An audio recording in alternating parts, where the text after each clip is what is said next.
Welcome back, viewers. Now, senior Congress leader and former leader of Congress in Lok Sabha, Adhir Ranjan Chowdhury, spoke exclusively to NewsX and on joining the Bharatiya Janata Party. Adhir Ranjan Chowdhury said it is only wild imagination. Adhir says he's representing the people but did not also deny speculation of joining the BJP. Adhir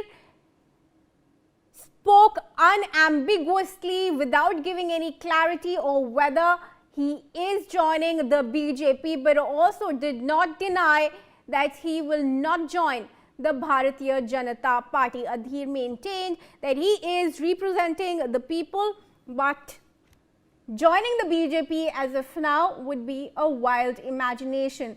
On the role of Mamata Banerjee as the Chief Minister, as the opposition leader, Adhir says it's for anybody's guess, not for Adhir Ranjan Chowdhury to speculate on that. NewsX, in a direct question to senior Congress leader Adhir Ranjan Chowdhury, asked whether he would join the Bharatiya Janata Party, but the Congress leader gave no clear answers, did not also, however, deny that possibility. Let's go to Brian, my colleague now. Brian Thomas is joining us. Brian, we spoke to Adhir Ranjan Chowdhury. His answers were clear that he is rather distant from the top leadership of the Congress party, but however did not accept as of now the fact, or even deny for that matter, whether he would be joining hands with the BJP. You know, if you talk about Adhir Ranjan Chowdhury's political trajectory, he first stood out becoming an MP. He stood out for MP, then he lost as chief, and then he became on to contesting the MLA for the very assembly elections. He lost that as well, and we even earlier also we had a vote with him. And clearly, when now NewsX had a question and direct questions about Adhir Ranjan Chowdhury, rather to Adhir Ranjan Chowdhury, about whether he will be joining the party or not, because even to the fact that earlier this day when he was speaking to Shamil Bhattacharya, also the chief president, because he was also telling us the fact that there are many people who are opting to come to the Bharatiya Janata Party after securing a historic number of 7. Now, when NewsX asked Adhir Ranjan Chowdhury whether he would be willing to join Bharatiya Janata Party, he clearly answered the fact that he said that his people represented the fact that he represents the people, even though yes, he did not make any remarks itself. But you look at this conversation. If it was few months back, maybe before the elections, he would have answered that no, I will not join BJP. But when we asked him now, he clearly did not deny. He said he will be answering that. He did not no answer or a yes answer. He was skeptical about it. But again, this skepticism or the fact that he is thinking about it makes us also anticipate that maybe if he gets an opportunity or the BJP leadership invites him, he will not be shying down. Because when you see the fact that Congress has always made it very clear that Congress is the biggest opposition, and the only opposition that could fight against BJP is Congress itself. But a senior leader of Congress, Adhir Ranjan Chowdhury, who was standing as an MP before, then an MLA, losing both of the seats, his seat, where he had, he had power there. But clearly, when you understand the fact, you get this, picture. It's very clear the fact that he is not answering. But yes, again, there can be some conversation, and that is what he said, that I am right now, I'm people's representative. I represent people, but he did not deny that there is no question about not joining the Bharatiya Janata Party. Yes. All right. Are there any word? Is there any word on whether Adhir is actually in touch with any leaders of the BJP, and what is his current relationship with the Congress leadership, Brian? Well, see, again, if you talk about the...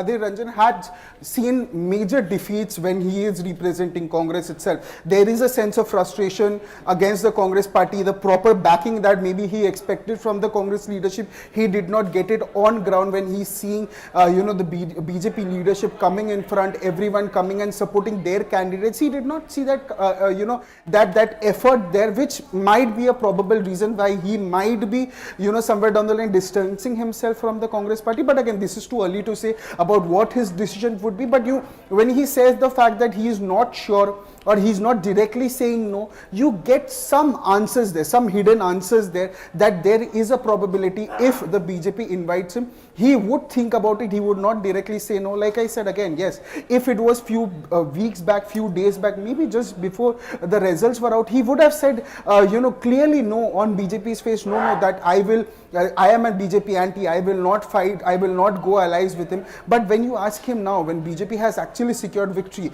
the oath taking ceremony is going to happen, BJP has created history, there is a probability that, it is again too early to say, but yes, he can join, there is a probability, yes. Let's, Brian, also not forget the fact that just a few months ago, Adhir Ranjan Chowdhury had also met Prime Minister Narendra Modi over the atrocities that Bengalis in West Bengal are subjected to. Should that be taken as an indication for a possible move? Well, see, there are many things. The biggest indication is the fact that when Rahul Gandhi few days back, when he becoming a senior leader of the Congress, clearly supporting Mamata Banerjee and saying that no, we are against the Bharatiya Janata Party, we are the biggest opposition against, TMC is nowhere close to us. But when you see a senior Congress leader, Adhir Ranjan Chowdhury, who is probably the biggest face for Congress in Bengal, clearly meeting with the Prime Minister a few weeks back and now speaking about the fact that he says that he's people representative, and for that fact there is a reading between the lines also, for the fact that if the mandate says or the people says that he needs to join BJP, if he needs to stand for something, if he needs again the power that he lost in two of the first being member of parliament that he lost, then the MLA itself that he lost, if he wants to regain that, then maybe that is a probability he might come back, he might join BJP and BJP might give him a post, but that is against too far a dream. But yes, there is a likelihood that maybe he might join, yes. All right, Brian, in fact, let's listen into the conversation that we have had with Adhir Ranjan Chowdhury.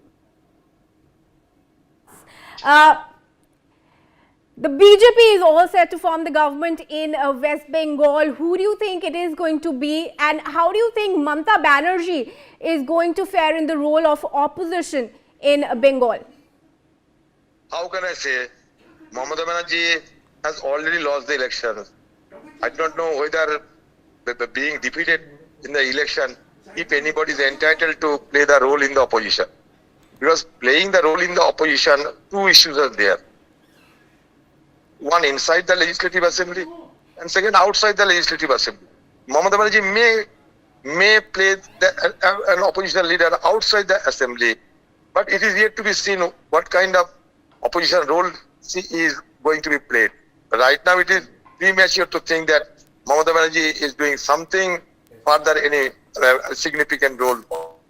All right. Our party, do you think Mamata Banerjee in the opposition would be more dangerous than even as the chief minister? Would you say that Mamata as the opposition leader in Bengal may be even more dangerous than she was as the chief minister for 15 years? I cannot know the definition of who is dangerous or who is non-dangerous. Okay. That is very hypothetical questions you are asking me. But the issue is that in Trinamool party itself has been infected by internal squabbling. So now the common people of West Bengal, they are very much disenchanted, disillusioned with the Mamata Banerjee's former government and the way the party was run in the country, in the state of West Bengal. And that has been reflected. All right, I have a very straightforward question for you, Mr. Chowdhury, but before I ask you that, all right, viewers, that connection with Adhir Ranjan Chowdhury, all right, I have him back on the conversation here. Mr. Chowdhury, very clearly, Yes. can you answer me? The Congress joining the TVK, is it course correction? Because before the election, the TVK was not in favor of having the Congress, and Congress has also denied that. It's a national issue. It's a Congress party is a national party, and on the basis of the Congress party has to decide its own policy, its own way and means how to proceed further. So better if a Congress party itself, I mean spokesperson, national spokesperson of Congress party will be competent to give you the exact reply. It is not under the periphery of myself. It is not under the ambit of myself to say on this issue. The better you should ask this question to our national spokesperson, because he will be suggested as the best and competent authority to give you the reply. Your Because it is beyond answers the seem ambit to of suggest myself. that you are a little distant from the top leadership of the Congress party. Is it It is safe hardly to audible, madam. assume? It is hardly audible. Uh, It is hardly audible, your voice. is it better? Can you hear me now? Yes. All right. Your answers are seeming to suggest that you are a little distant from the top leadership of the Congress party. Is it then safe to assume that you are considering joining the Bharatiya Janata Party? See, anybody can guess anything. I cannot reply anything, any question which is based upon the wild imagination. And viewers, moving ahead, as per sources, Suvendu Adhikari is likely to be the next chief minister. Remember, the BJP is set to form its maiden government in West Bengal after a historic mandate. The party secured 206 of the 294 assembly seats, a sharp rise from its 77-seater tally in the 2021 elections. Brian is there with me on this. Brian, we've been tracking the Bengal elections very closely. Suvendu Adhikari has defeated Mamata Banerjee for the second time and from two different constituencies. How likely is it that he will be the chief minister?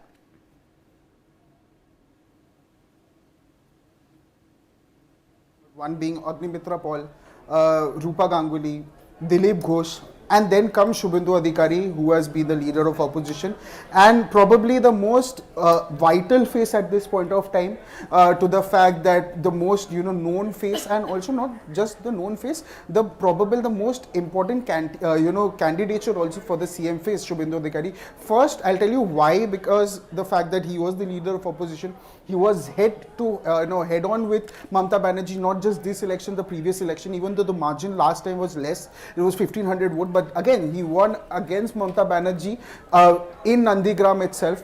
Now then comes, he stood in two seats, one Nandigram we already won before, and then Bhawanipur, which was called as the bastion seat of Mamata Banerjee. And this time around, when you see the entire Bengal politics, and you see how Suvendu Adhikari being and leading this entire Bengal team around him, and how the BJP positioned themselves, how they tackled many such issues, played on important issues, in the sense that they knew that these are the issues that needs to be addressed, these are the anti-incumbency being there are issues that needs proper focus, and it was all under the leadership of Suvendu Adhikari. Now very importantly, you see the difference also of the votes, to the fact that I was at Bhawanipur, posted for many days itself during the second phase when the elections were happening. I was talking to the people there, and when you see the margin, you actually understand what people wanted, especially the youth, the women voters there, because Bhawanipur is an urban area, is an urban space. So clearly, to the fact that the youth the population of youth is way more than general public and women voters also, because again the historic number came in front itself. So when we were also talking to the people, they were flagging many such issues, and Suvendu Adhikari defeating Mamata Banerjee, the CM phase, the sitting CM for the last 15 years in her own constituency, becomes very important. And also the margin being 15,000 itself. And again, the recent attack 2 days back, Chandranath Rath, who is the personal assistant, who was rather the personal assistant for Suvendu Adhikari, and a major loss itself, because we also spoke to him, we also coordinated with him for interviews, and also again this is a major loss for Suvendu Adhikari and his brother Shomendu Adhikari itself, that we also witnessed what happened. So clearly there are many such actions. Maybe we can't say who were behind that, who did it, but as per what we are getting to know, as per what Suvendu Adhikari even stated in his statement, he said it was a reply, it was because he was the personal aide to the leader of opposition, maybe the CM face.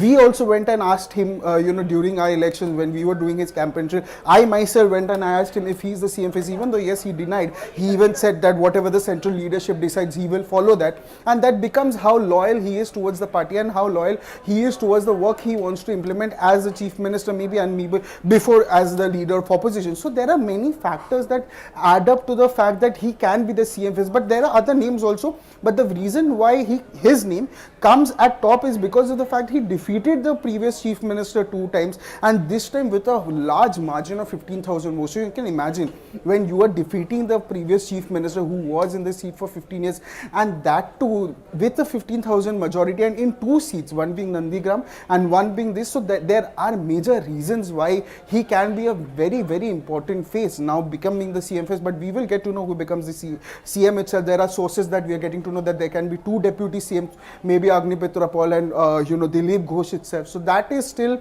that will be known who becomes the CM, who becomes, if there are actually 2 deputy CMs. But there are many, and this is going to be first time on, right? This is going to be historic itself, where Bengal will be seen for the first time having not just 1 but 2 deputy CMs. That trajectory, that entire politics, the entire governance would be very important to see, especially people who are coming from Bengal. It is a new picture for them also to see how the governance happen, especially having 1 CM and 2 deputy CMs, if that's the case, if actually that happens according to what we are getting to know from our sources. Yes. All right, Brian, but let's not also forget here the fact that Suvendu was once a close aide of Mamata Banerjee herself. Him joining the BJP, and possibly if he becomes the chief minister, how beneficial will it be for the Bharatiya Janata Party? That doesn't matter technically, the fact that he was a part of TMC, then he joined BJP, because there were many leaders from TMC who joined BJP after the elections itself, because I guess they were also done with the governance under the TMC, the Trinamool Congress. So that question of he being a close aide before, that rules out, because for BJP also he has contributed a lot as a leader of opposition, and also defeating the CM, when you were talking about the fact that he was a close aide, but he is the one who defeated technically his old close aide 2 times, not just once. And that time, last time, when actually TMC did pretty well in the elections, and this is the second time he's done it. So again, to the fact that if he becomes the CM, there are many things the BJP will benefit in a terms that he knows the ground reality. And very importantly, the Bengalis and the TMC was always alleging that we need a Bengali face, we need someone who is from Bengal, who can speak Bengali, so that there was always a debate about local versus outsider debate was always there. And BJP made it very clear that no, we will contest someone who is a part of our own, part of Bengal, who is from Bengal, who can speak Bengali. So that sentiment is there, that the local outsider debate also gets ruled out. Technically, to the fact that he knows the culture of Bengal, he understands the politics. He was, like you mentioned, he was with the TMC, then he shifted to BJP.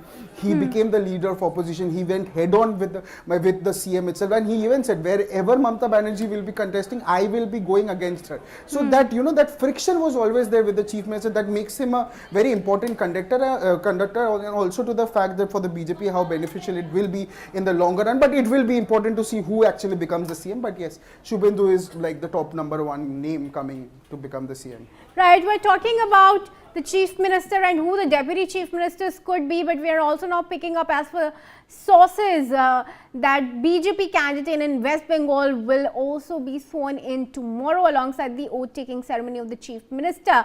Brian, then who are the names that we can expect in the cabinet? Well, this time around, what we are getting to know from our sources, this time the cabinet will be bigger. It will be not a small cabinet. Because there are many names coming. Obviously, Agnimitra Paul, Dilip Ghosh coming in there for foreigners. Rupa Ganguly, Rudranil Ghosh, who is also a bona fide Bengali actor, turned politician, won his seat from Shibpur. So his name is also coming to be the minister. Ashok Dinda, he can be the sports minister. Because he also won his seat. So there are many names that are coming as per what we are getting to know. There are probable 10 to 15 names, yes, that are coming. And what we are also getting to know that this time around the cabinet will also be not restricted to a smaller cabinet that was happening during the TMC rule. It will be a big cabinet including 2 deputy CMs also. That is, again, that can be Dilip Ghosh or Agnimitra Paul. If Suvendu Adhikari becomes the CM, the 2 names of the deputy CM can be Agnimitra Paul, who was a fashion designer turned politician and then won her own seat, and Dilip Ghosh, who is also a part of the Sanghatan itself. So clearly, and also was a former MP itself. So again, there are probably some very big names that are coming that can be the deputy CMs, and the ministers also. The cabinet would be a bigger cabinet and all be swearing in together itself. The swearing in ceremony, the voting ceremony will be happening of all these leaders together itself. So again, a very interesting day. a very pivotal day to see what happens to Bengal, how the governance shapes up. So yes, it'll be very interesting to see what happens. Yeah. Right, Brian, before I let you go, another small question. The BJP has always focused on having minimum government, maximum governance. Given that, what is the strength of the cabinet that we should expect in West Bengal?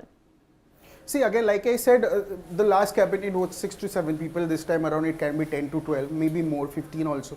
We don't know that, but yes, this time around, the BJP has made it very clear that, like they've secured historic numbers while they won the elections, going 200, more than 200 seats, it's 200 numbers. They are also, with the governance also, they want to rewrite the history itself, being, making CM, having 2 deputy CM, enlarging the cabinet, giving specific roles to everyone.